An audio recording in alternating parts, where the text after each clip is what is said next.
Hi, good evening, everyone. Evening my time, that is. Welcome to Ellen Patricia YouTube channel. It's a joy to welcome all of you here, both of you who has been around in my world for quite some time, or in Jessica's world, or both of you who are new to our world. Big warm welcome. Thank you for joining us. Thank you for making time. Good evening, everyone. And I'm just so happy that you are all here. So today we are going to talk about something that's very, for me, not just interesting, but also important, which is about lifestyle as medicine. I think there has been a movement, I would say, a movement towards how to make lifestyle becoming more and more supportive to our health. And I think from today's talk, you will gain a lot of insights, a lot of tips that you can just immediately put into practice. So I'm very confident that this talk is going to be very, very helpful for you. So if you are already here now, you can announce your presence and I'll be happy to just acknowledge your presence. It's always good to know who am I talking to so that I can just say hi. And I like actually interactive sessions, so I'm inviting everyone that's already here. Later on, when I and Jessica are having our conversation, feel free to also jump into our conversation. If you have any questions, you have any experiences, you have any thoughts about whatever that we are discussing, then you can just bring that into the conversation. That will be very enriching actually, so that this talk not only benefit you, but also benefit everyone that actually listening, because usually when one person have a question, usually others also have that question. It's just that probably they're not voicing it out. So again, if you put out your question, then you're not just helping you, but you're also helping other audience that most likely have similar question. And we are posting a couple of information in the chat just in case you are interested. So this information will also be posted in the comment box after we finish this live talk, so you can access the information even during the replay. So if you missed part of this talk, or if your friend missed this talk, you can let them know that they can access the replay, and all the information that they need will also be available in the replay. Great, so let me introduce our guest speaker for today, a good friend of mine and a very, very experienced and knowledgeable health coach that again, I think you will benefit from. So Jessica C is actually a highly accomplished individual with a wealth of experience in writing, training, coaching, and people development. So quite a lot in her belt. If anyone was asked to describe her with just one word, that word would be passion. So she is an amazing trainer and coach who is passionate about helping others be more, do more, so they can have more in life. More energy, more vitality, health, and also happiness. So in her professional roles, Jessica serves as the master trainer and master coach of Health Coach International. She brings close to 4 decades of entrepreneurial and leadership experience. First, as a founder of a business magazine for women, the first in Asia, and now a founder of the leading health coaching and corporate wellness provider in Asia. She is a certified health coach and a certified professional trainer, as well as a clinical nutritionist and a certified stress management consultant.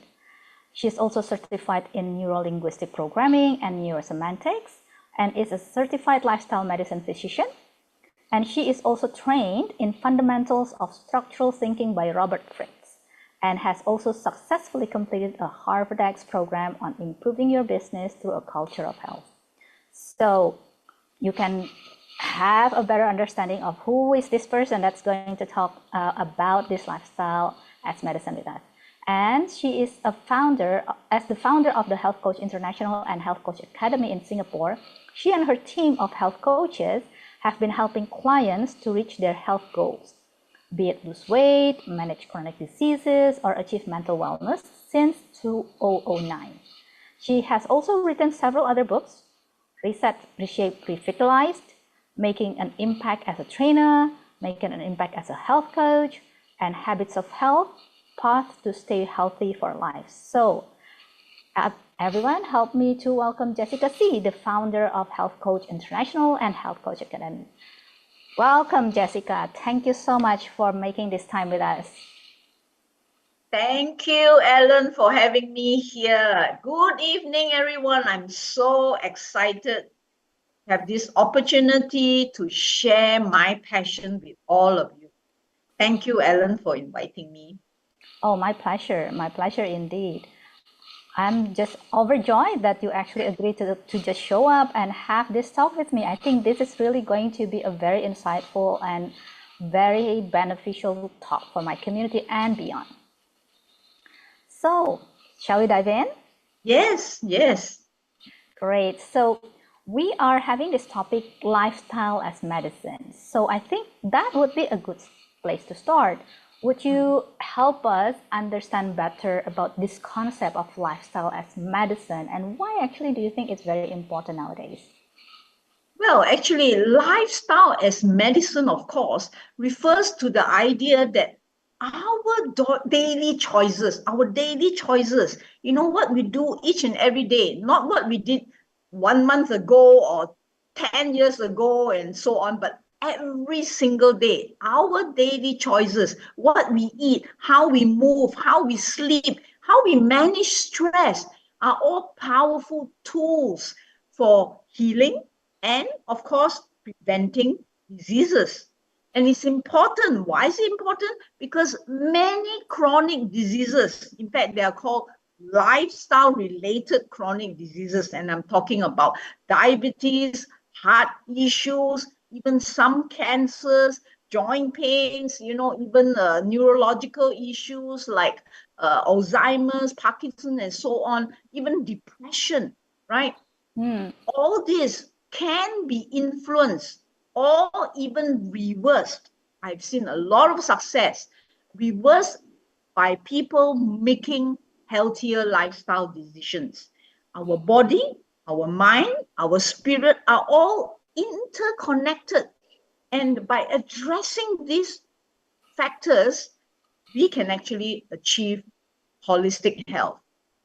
And I suppose that is why lifestyle medicine as a discipline is gaining significant momentum, as what you mentioned just now. Worldwide, it's really taking the medical fraternity by storm because it addresses the root causes of chronic diseases, the root cause, okay, which are, we know, lifestyle related, and as this chronic disease continue to rise, it has become very, very clear that traditional medical treatments focusing on symptom management are simply not enough. Many medical doctors that I meet, they acknowledge this as well. They said, look, without lifestyle change, whatever medication we doctors, not me, I mean the physicians tell me, whatever medication they prescribe, it's not going to help very much if the patient's lifestyle doesn't change, right? And of course, as certified lifestyle medicine professionals and clinicians, I'm not a physician, but I'm a coach. We are trained to apply evidence-based. Okay, and this is why I like lifestyle medicine so much, yeah, because we base it on evidence. It's not just, this and this claim and that claim, and people say, oh, where's the evidence? No, we actually look at research studies that have been done, yeah, and we look at the whole person. We look at prescriptive lifestyle changes to treat, so that when used intensively, it can even reverse these conditions. Wow. So that's in a summary what lifestyle medicine is. Yeah, it does sound powerful because you say it's not just to improve health, but also can reverse our current medical condition. And that I think is powerful because I know some people that I like, again, I personally know some people who has been taking some medication with almost no result. Yep. And if this can actually reverse, I think Yep. there's a lot Yep. of power in this. Yep.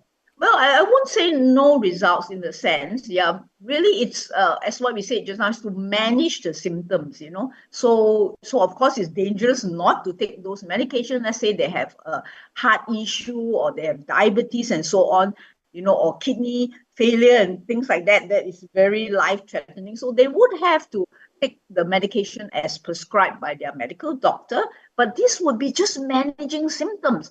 And the doctors acknowledge that, right? They will say there is no cure. Okay, so Mm-hmm. it's not that the medication that they give you, they never would say that, okay, look, you know, you've got diabetes, you take this medication, you'll be cured. They will never say that. Okay, so they will say there is no cure. But however, evidence shows that no cure, but can be reversed. Or another term they use is remission. Okay, and this is now being acknowledged even in Singapore, where I'm based a lot of the time. You know, the government is really creating a lot of awareness on the benefit of lifestyle change, and they are using the term reversal. Okay, so again, we do not want to use the term cure, because why? It depends on every individual's body. Mm-hmm. Okay, we all respond differently. So we cannot say, oh, look, you know, if you eat more, for example, if you eat more fruits and vegetables, you're going to be cured. We can't say that, yeah. But the likelihood of a reversal of condition will be very high. And again, we go back and we say, based on such and such an evidence, based on such and such a studies, it has been shown that, for example, you know, many studies have shown that, you know, up to maybe there's one study done for example, for young Indians who were newly diagnosed with diabetes, yeah, uh, 75% reversal. Wow. For diabetes, newly diagnosed. Okay, this is a study which was done.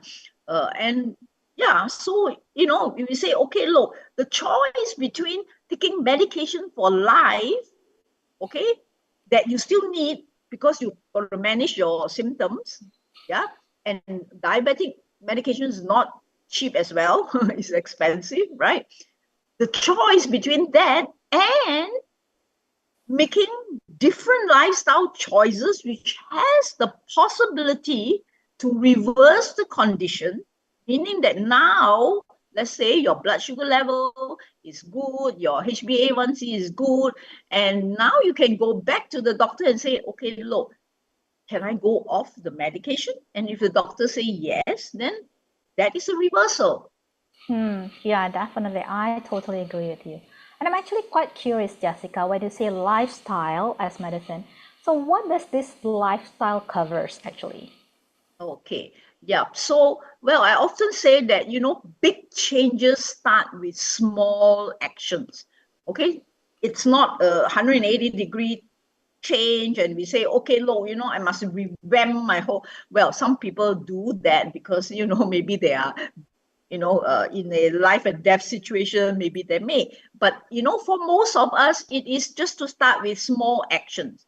And lifestyle medicine actually focuses on 6 pillars, okay? Six Mm, pillars, yeah? So, of course, first is nutrition, right? So, what we suggest is that people opt for more whole food, plant-based, okay? Whole food, plant-based, huh? Not just vegetarian, vegan, but whole food, plant-based. That means you see the cabbage or you see the broccoli, you know, it's a whole food, plant-based, yeah.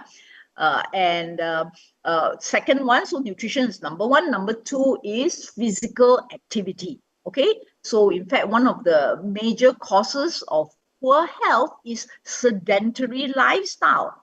Okay, sedentary lifestyle, meaning that, you know, we just come back from work, we sit in front of the TV, and then, you know, I mean, even at work, you are sitting at a desk the whole day, and then you come back home, you're sitting in front of the TV, so we hardly move, right? mm-hmm. So we're not talking about vigorous exercise or joining a gym or whatever. We're talking about physical activity. Okay, and of course, what is recommended, again based on evidence, is that at least 150 minutes a week of moderate to vigorous intensity physical activity. So for example, like me, I'm not a real very how should I say it, Not a very sporty person. yeah, correct. I'm not a sporty person, but I like brisk walking, so for example, 150 minutes a week, yeah, and it can be a accumulator. It's not just you must do 1 whole hour of aerobics or whatever, right? But 150 minutes a week, so that could mean 30 minutes of brisk walking, right? 5 days a week. I think that's very doable, so and even things like, for example, instead of driving to the shop, which is 50 minutes walk away, then you walk, or climbing the stairs, so things like that. So it doesn't mean that you have to have Major changes. exercise regime, but really physical activity. So that's number 2, nutrition, physical activity. And number 3, often ignored and so important, I can't emphasize how important it is restorative sleep. Okay, restorative sleep. Many people say, oh, I eat very healthily, I exercise, I don't know why I'm still not healthy. And then you look at their lifestyle choices, you see that, they're not sleeping well. Okay, maybe too much television, too much Korean drama or whatever, Or social media. and social media, so they're not having restorative sleep. Yeah, and restorative sleep means at least 7 to 8 hours of quality sleep to rejuvenate the body and mind.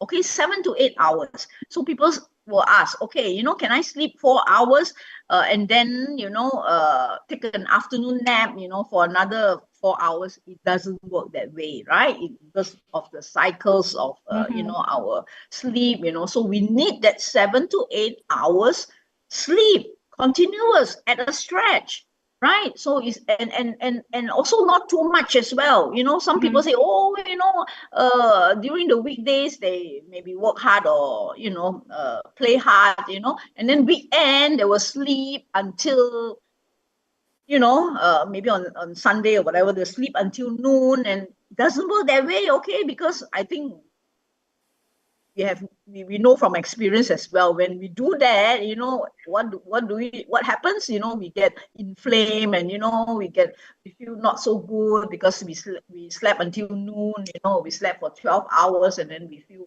maybe even feverish and so on. So it doesn't work that way. Yeah, so not too much, but really 7 to 8 hours of good quality sleep. Okay, very important. And one thing I learned, which is very interesting, from one of my coaches, who is actually a sleep specialist, a sleep doctor, and she said, sleeping well doesn't mean taking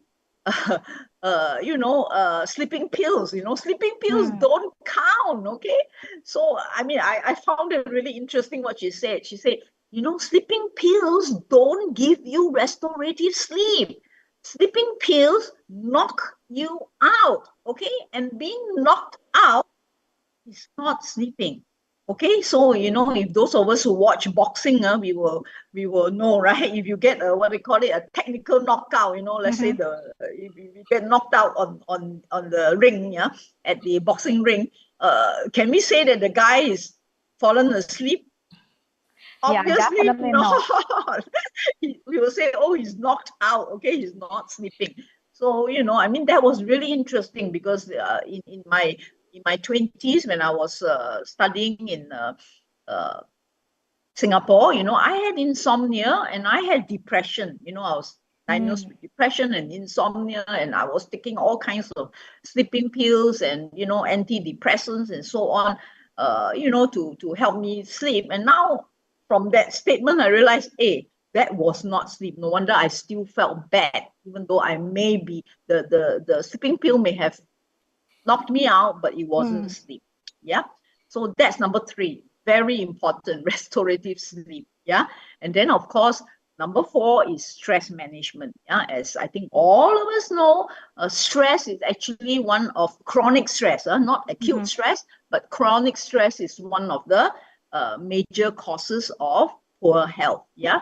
So yeah, so we need to really incorporate mindfulness. I teach my people, deep breathing, and even things like that um, to get ourselves in line. Yeah, in fact, I run this corporate workshop called "Turning Stress into Positive Energy." Okay, because stress is not bad. Okay, it's just if we uh, uh, lose control of it or it becomes chronic, then it is bad. But positive stress is good for us. The only people who are not stressed are 6 feet underground, I always say. Yeah. So, we need that a bit of stress, to really power us up, and make us feel excited by life, and like, I've got to get this done, it gives us energy. Yeah. So that's fine. Yeah, but not chronic stress, of course. Yeah.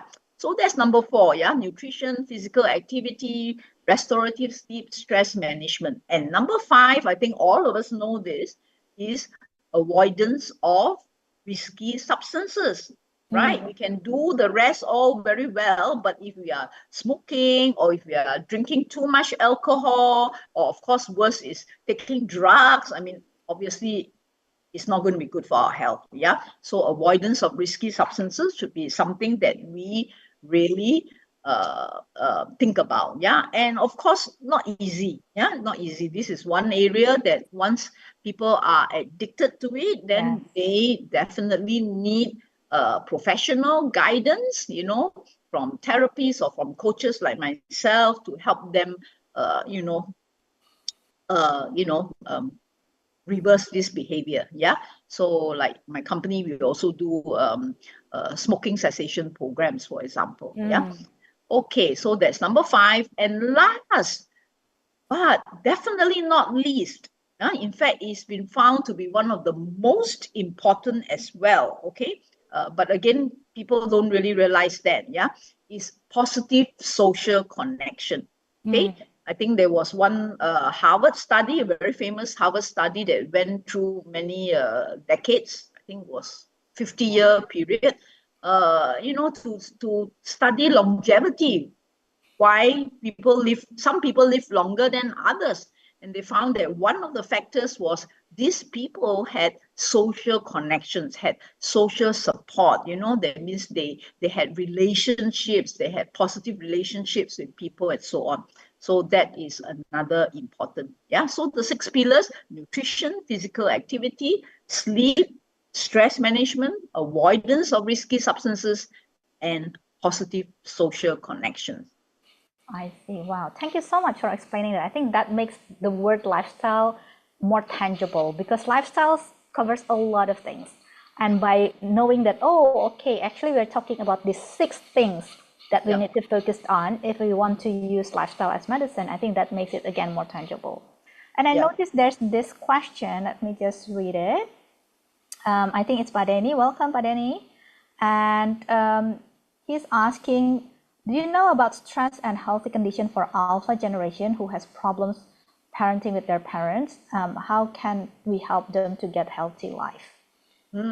Very good question. Yeah, so that's a very common issue today, right? Yeah, so one skill which I am so amazed by, yeah, and I think I told you, Ellen, as well, because Ellen, you wrote your books, yeah, for kids, yeah. And one skill that I encourage all of you to explore more on is something which is called non-violent communication. Okay, non-violent communication, so powerful. I mean, I discovered it just a couple of years back, and well, of course, people will say, what do you mean by non-violent communication? I'm not a violent person, so people do, Mm-hmm. misunderstand. I recently I ran a corporate program for non-violent, for, handling difficult interactions with a corporate company, a big corporate company.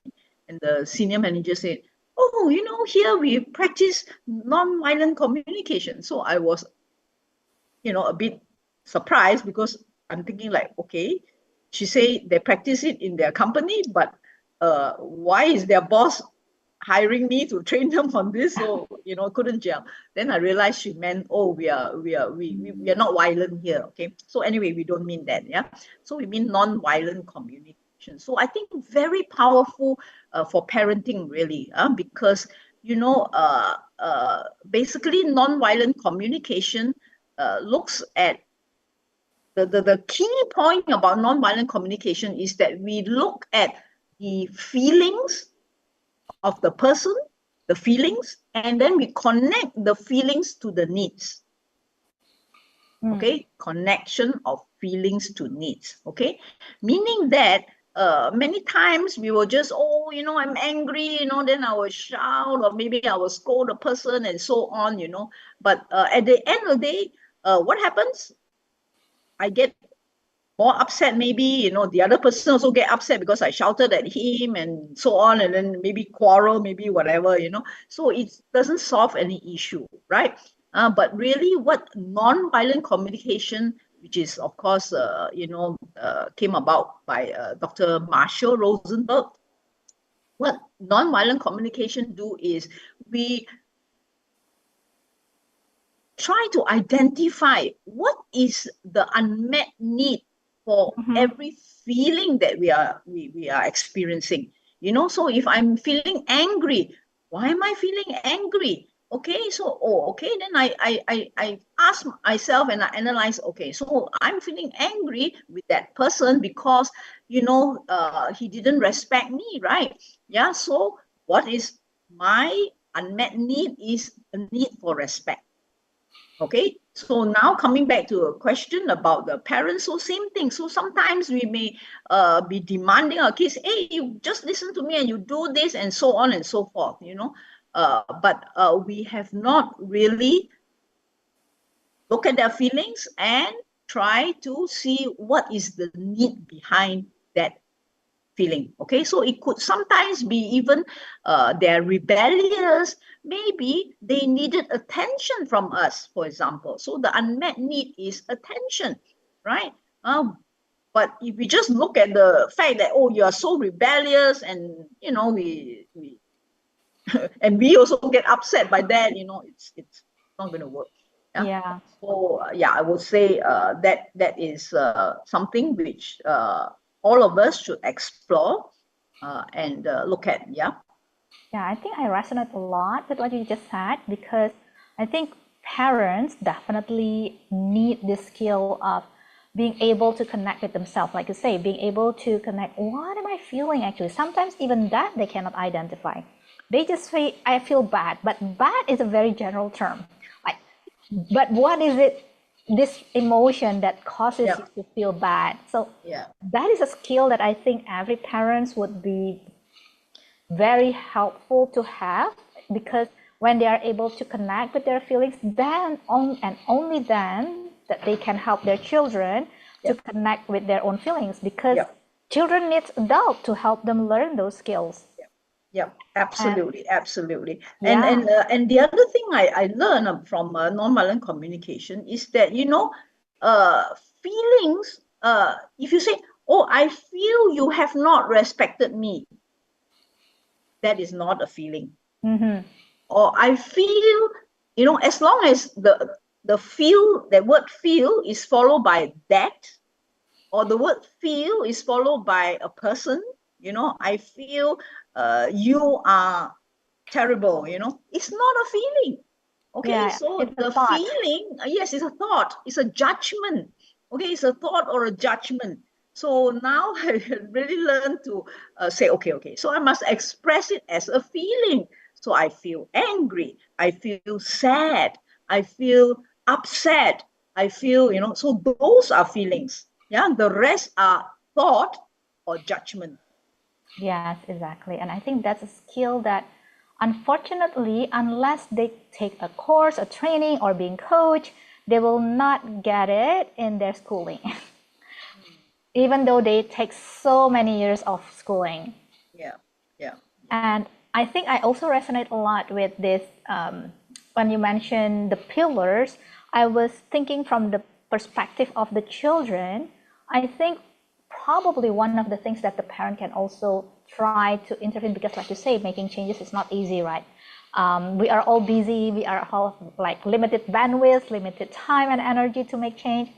But social connection, positive social connection, if the parents cannot create a lot of positive social connection, probably they can figure out, is it their grandma, grandpa, or friends that can sort of like compensate for that positive social connection, so that it helps them to build up their health as a holistic state rather than relying on the parents alone. And I think that can be also an alternative, probably. Yeah.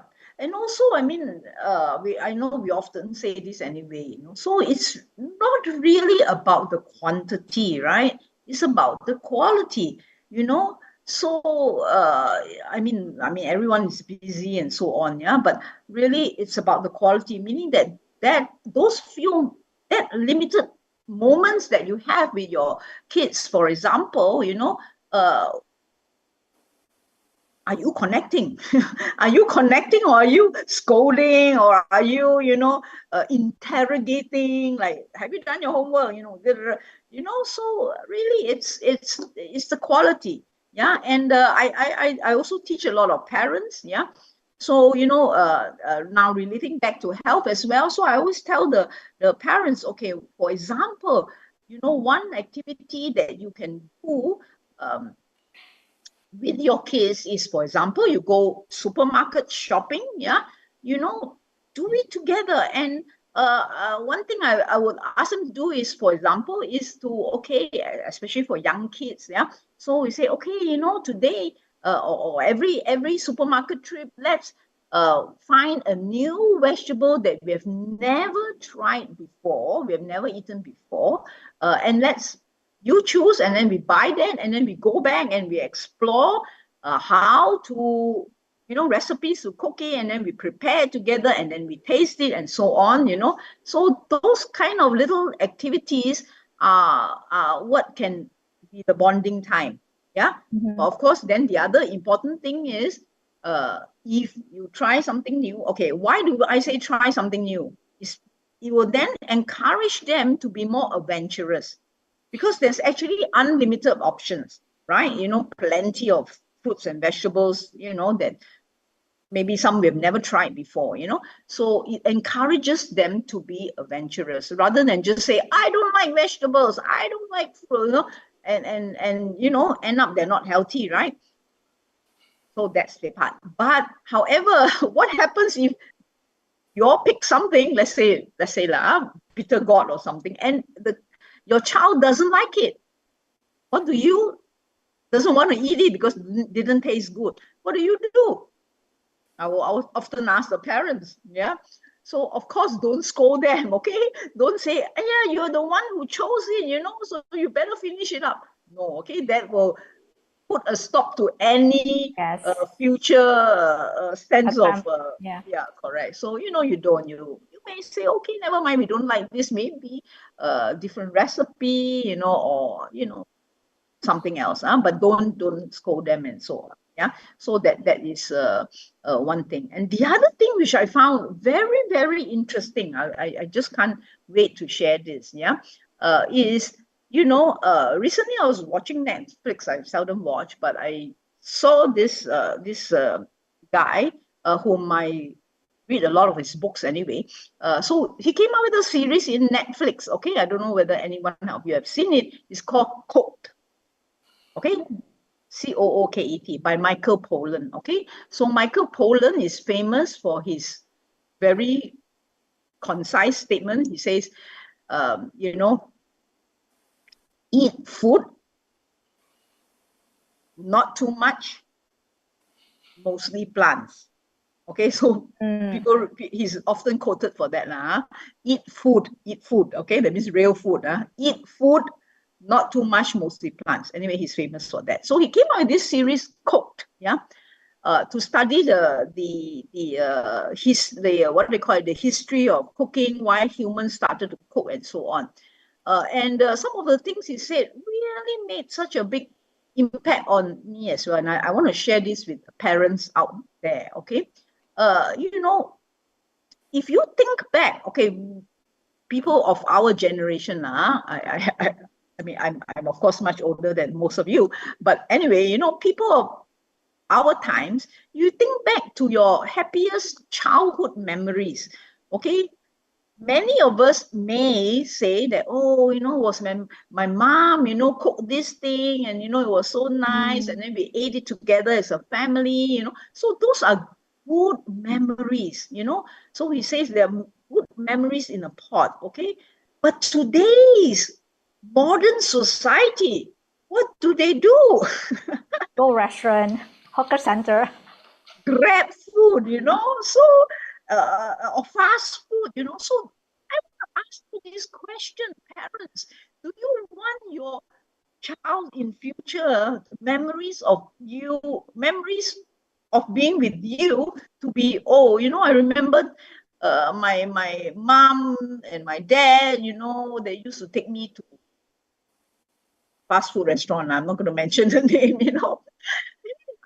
different kind of memories, right? So I hope that all of you parents who are listening out there will really take a moment to reflect on this. I mean, yes, we may say that we don't have time to cook and so much demands and so on, but I tell you, it's absolutely not true. And this is what I'm finding out myself. I'm not a good cook, but now I'm finding out it takes much more time to go out and eat than to cook at home.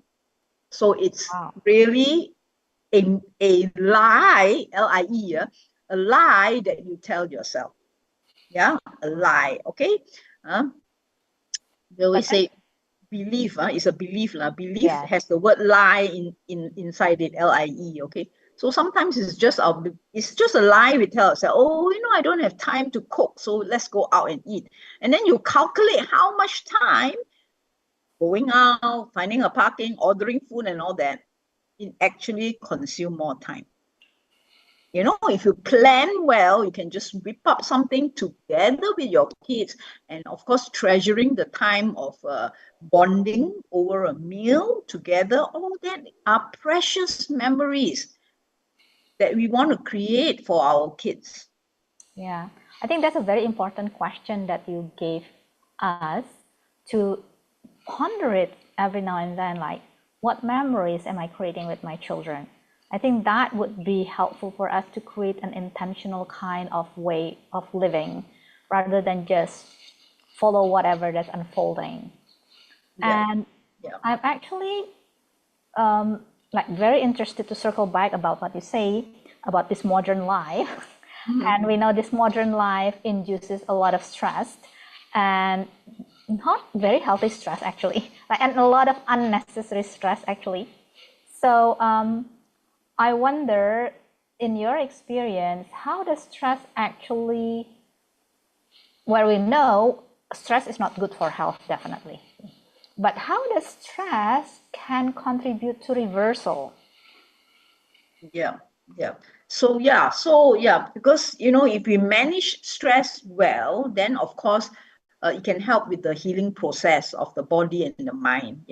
Because when we are stressed out, not just, it's really, if you look at the physiological part of it, so your stress hormone, your the fight and flight and all those, but you see, in a modern society, okay, let's look at the caveman days, right? So when do people get stressed during the caveman days? So maybe when they see a tiger, in front of them, they get stressed, and then they have this fight or flight, so they will see a tiger, oh, I must either fight the tiger or I run, right? So they use that up. they use that energy up to run or to fight. Yeah. But today, when do we get stressed? We get stressed sitting at the computer. We get stressed at work, sitting at our desk. Yeah. So the same hormones come up, but we don't use it up, right? We don't use it because we are sitting at the computer. We don't run. We just, we are just there, but getting stressed. So of course, this is very, very bad for our health. Yeah. So one simple way I always tell people is that, okay, look, you got to take snacks. But sorry, I mean exercise snacks, not that snack, okay? So, don't sit longer than half an hour, okay, or 1 hour, okay? For those who are diabetic, it's half hour. For those who are normal, who are healthy like us, every hour you need to take a exercise snack, okay? A snack, yeah?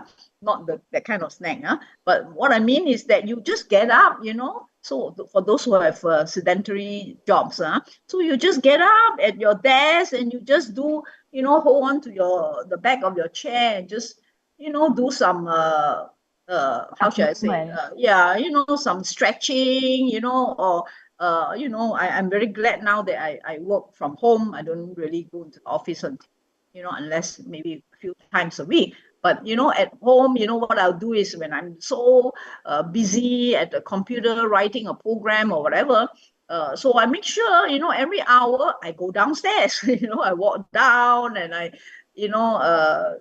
get my dog out or, things like that. So we have to move, okay? So those are what I call the exercise snacks, yeah? And when we get moving, our blood gets circulating, circulates, yeah? And of course, we get more alert as well, because blood flows to our brain and so on. Yeah. So these are simple little things that we should really be aware of, because if we are just sitting there and letting the work overwhelm us and so on, then of course, it's going to be very detrimental to our health in the long run. Yeah. So simple things. Yeah.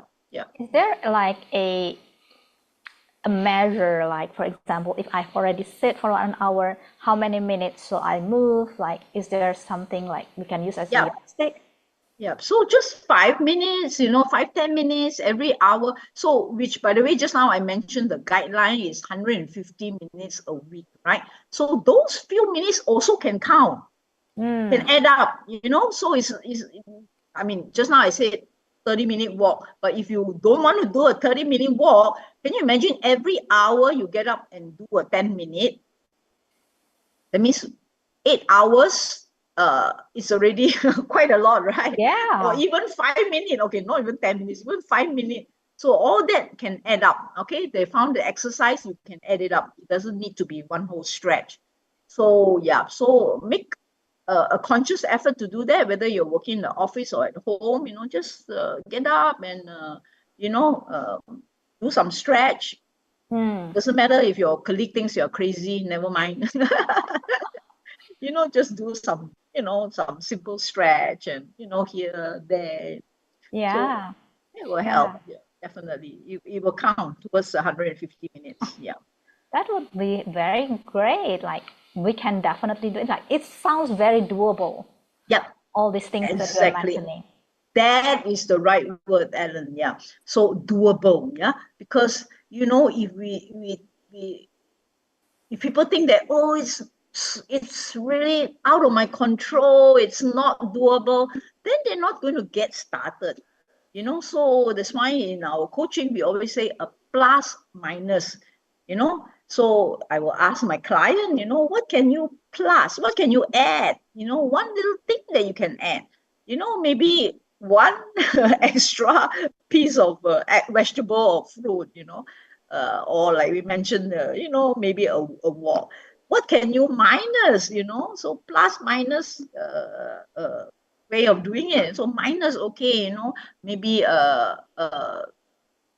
lessen my TV time by half an hour or, things like that. So a little bit add and a little bit minus, and it makes it very doable.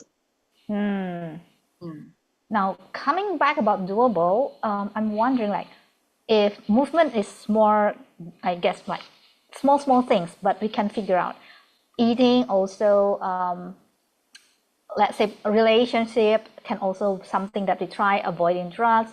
But Yeah. however, like stress, how we can do that plus minus about reducing that stress and also sleep, because some people can lay down for 8 hours and get not restorative sleep. Yeah. Okay. So, so okay. It may be a little bit longer time to share all this, but simple things. Okay, very simple things. For stress, I teach people. I call it PACT. Okay, PACT. Yeah, make a pact with yourself. So P is perspective, A is autonomy, C is connectiveness, and T is tone. Tone means your physical self. Yeah. So this is what I teach. And of course, out of all this, P, the perspective, the autonomy, the connectiveness, and the tone, the most important is the perspective. When we change our perspective, our life changes. So it's within our control. Okay, so it's only like this. It's not having to, you say, oh, I must change my life, oh, I must become a millionaire lah, then I'm going to work lah, wow, so big. No, it is here. The moment you see things a different way, the moment you see that, okay, look, to have a happy life, it's me, my decision, the way you see it, your life changes, right? So like we always say, you look at the glass, is the glass, do you see the glass as half full, or do you see it as half empty? Or maybe you look at the glass and you say the glass is twice as big as it needs to be. Okay, it's how we see. So out of all that, I mean, I won't have time to go through all, but really the most important is just us. Yeah, so that is it's up to us. Yeah? That's why I mentioned just now as well, the stress, we can turn it into positive energy. Stress will always be there. If there's no stress, then we're not going to be happy as well. Yeah. I think all of us also heard of the what people say about, people who retire. A lot of them who, after retirement, a lot of them, They really because they find struggle. meaningless. Yeah. So, so it doesn't mean no work, no stress, you're going to be necessarily happy. Yeah. It doesn't mean that, right? So it's all about here. Yeah. So that is about stress. So, I mean, maybe what I would really suggest, okay, the other one you asked about is sleep, right? Okay, I give you a I give everyone a simple tip, which I found very, very powerful, because remember I told you I had insomnia and I was like tossing around in bed and so on, is circadian rhythm. Okay, every morning. Okay, such a simple thing, and it doesn't cost us a single cent. Okay, every morning, the moment you wake up, go to the morning sun. Okay, look at the morning sun. Okay, and do your deep breathing if you can, because the sun's rays, will send a signal to our body. Okay, that okay, look, it's morning, time to wake up, give us energy. And if it's possible, the evening when the sun is going down, let's say on your way back from work, you again appreciate. Okay, look at the sun. Yeah, if there's still a sun, hopefully not too late. Yeah, and this is what people in the old days used to do. They used to the evening they will come together. In the kampong or whatever. Not stay at home, not inside the house, but they go out into the kampong, and then everyone just chit chat or whatever. It's setting the circadian rhythm. So it signals to our body, that it's time to wind down and so on. So the morning sun, especially, the evening one, if you can do it, fine. If not, the most important actually is the morning sun. It sets you on the right track. So I found that really worked so well for me. Wow. As you mentioning that, it's sort of like emerged in my mind. Actually, it's also related to that perspective that you mentioned, because like when we are facing the sun, it's sort of like not only signal to the body, but also the mind that the day is starting. Let's get up and let's do this. Yeah, And exactly. when Yeah, the sun is down, it's also that. people who are depressed, they just stay at home, they don't go out, and then they get more and more depressed, and then in the darkness, maybe they can't sleep at night, so they sleep in the day, so they are in the dark. Okay, so what you say is so true. Okay, when you face the sun, you don't see the shadows. This is what Helen Keller says. Mm-hmm. When you are facing the sun, the shadows are behind you. Yeah, yeah. And when you say that, when it's getting darker, you did mention that it signals the body, but I think it also signals the mind that the day is ending. Yep, So let's get prepared. yep, yep, yep. And So you wind down. Yep, yep. That's right. So very, very simple. Those who are really suffering from insomnia, just try this out. Yeah, the morning sun, evening sun. Yeah. yeah, and truly that perspective that you introduced to us, I think that's powerful, because I personally experienced a lot of stress actually we created for ourselves. Like, Yeah. because we expect things the way we want them to be, and Yep. when things turn out not to be as expected because we cannot control them, then we find it stressful. Yep. So making peace with what is and accepting that life is often messy. And Yep. when it becomes messy, we know that it's often messy. So it's not really troubling us as much. Yep. I Yep. think that's very So powerful. yeah. So that comes from the second part, the A, autonomy, yeah, which is, if things that you can't control, just look at things that you can control, not things that you can't control and get so stressed up about it. Yeah. So that's really important. Yeah. Great. So I am actually quite mindful about our time. We still have about 8 minutes, and Yeah. there's Yeah. so much more that I think we can explore, because this topic is so huge. And I wonder if anyone in the audience would like to just have an exploration further about this topic with you. How can they best go about it? Yeah. Okay. So if you are really serious about starting your own journey towards a healthier lifestyle, my advice to you would be to start small. Start small and be kind to yourself. Okay. Change doesn't happen overnight, right? So focus on one area at a time. Like I say, those little changes. What is the plus, what is the minus, okay? Such as maybe taking more fruits and vegetables, into your meals, or setting aside 10 minutes a day for some deep breathing exercise, or your 15 minutes or half an hour of brisk walking a day. So the key is to build consistency rather than perfection. Mm. Okay? There is no perfection. Okay? So I always say practice makes simple, not practice makes perfect. No, don't even think about perfection.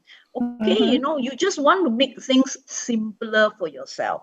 Okay, and the more you do it, the simpler it gets. Okay, so just do it a little bit at a time. Yeah, and also, of course, surround yourself with supportive people who will encourage your efforts. Okay, so that comes from the C, okay, the connectiveness, PACT. Yeah, so you must be very clear in your mind who are the people in your life that supports you and who not. Okay, so and those who do not support you may even be your loved ones.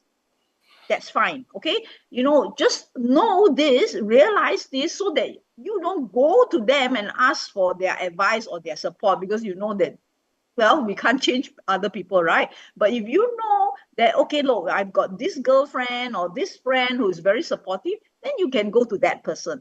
Yeah, so know who in your life, okay, who in your life will support you and who will not. And of course, lastly, listen to your own body. Okay, your body is your best guide, okay, in this journey towards healing and balance, right? So we need to have that me time and to really be sensitive to what's happening in our body. If we have a certain pain here, we've got to listen to it, and find out what is causing it. We've got to look at the root cause, okay, not just go through life blindly. Okay, so yeah, so those will be the advice. Yeah. Now, I run a 4-hour habits of health workshop very regularly to help people, because I'm very passionate about the science of habit change. Yeah, because once you understand the science, behind how we form habits, yeah, then we can unlock the door to sustainable long-term change. Okay, because we can say, okay, look, what is the cue that is making me behave this way? Now I know this trigger has come. Okay, what else can I do? So it's really about understanding the science, yeah, behind habit, which is why I wrote this book called, I don't know whether you all can see, called Habits You of. need to put it up a bit. Oh, Yeah. can So anyway, I wrote this book called Habits of Health, and I run this 4-hour workshop quite regularly, which I think there's one coming up in October, next week or something like that, next Saturday, I think. Anyway, we do it quite regularly. So, and it's a workshop. So I take them through, what's holding them back, what are the changes they want to make, a desire to make, how, and so on. So it's holding their hands and helping them to get started on this journey of change. Change is not easy, but, we know it is important. Right? Because if nothing changes, nothing changes. changes. We cannot expect miracles. Yeah, I mean, of course, do have miracles, but we must do our part as well. Yeah. Okay. So that is what I would encourage those of you who are really keen. You can take a look at the Habits of Health workshop, and also I have a team of about 500 over health coaches all over Asia. So if you feel that maybe you want to talk to someone, we will give you, because to your community, a free discovery session. Okay, it's absolutely free, no obligation. So you just talk to someone. Sometimes it's just that little conversation that could help us see things a different way. Yeah. So we have many coaches who are very passionate about this. So they really want to help. So if you are think that you want to talk to someone, please fill up that assessment form. We have a pre-assessment form, so that we can link you to the correct coach that maybe the language, maybe you speak Bahasa Indonesia or whatever. We will link you to the right coach. Wow, thank you so much, Jessica. That's very generous of you. So yeah, friends, the link is in the comment box. Again, take the pre-assessment so that you can be linked up with the person that is correct for you, whether you want it in certain language or you prefer certain topics or certain specialties. And also just explore further the services that Jessica provide, which one that actually fits your time, because like she said, she runs it quite regularly. So if you missed out the October one, you probably would be able to attend the next one. So just explore what's available and how you can make the best use of it, which I think is going to be very helpful. So thank you so much again, Jessica. I personally really feel so encouraged and also learning a little bit more. Like I say, just take a little bit more and a little bit more, but consistently a little bit more. And I feel so encouraged knowing that there's a little bit more that I can do to up-level my health from this lifestyle. Thank you so much for sharing that. You are most welcome. So one last word to everyone. I always tell them, day one or one day, you decide. Okay, day one, day one, today, or rather tomorrow, maybe because now it's evening for a lot of us. Today is the first day of the rest of your life. Okay, so you can see it that way and say, day one, I am going, today is the first day of the rest of my life. So I'm going to make a commitment to myself, no one else, that I'm going to make this change or that change or whatever. Yeah, day one. Or are you just going to say one day? One day, okay, I've listened to Alan and Jessica, and I'm like, okay, one day I will take some action. Okay, so you decide day one or one day. And that one day probably never come. So Yeah, thank you very much, Alan, for inviting me. I really enjoyed. Time passed so fast. Yeah. indeed, indeed. Oh, my pleasure to have you. Thank you. And for everyone that would like to have this link, we will post it again after this talk so that you can access it in the comment box and it will be available for replay. So if any of your friends missed it, just let them know that not just the replay, but also the links will be available also in the comment box. So thank you again, Jessica. Look forward to seeing you in every other occasion. Thank you. Good night, everyone.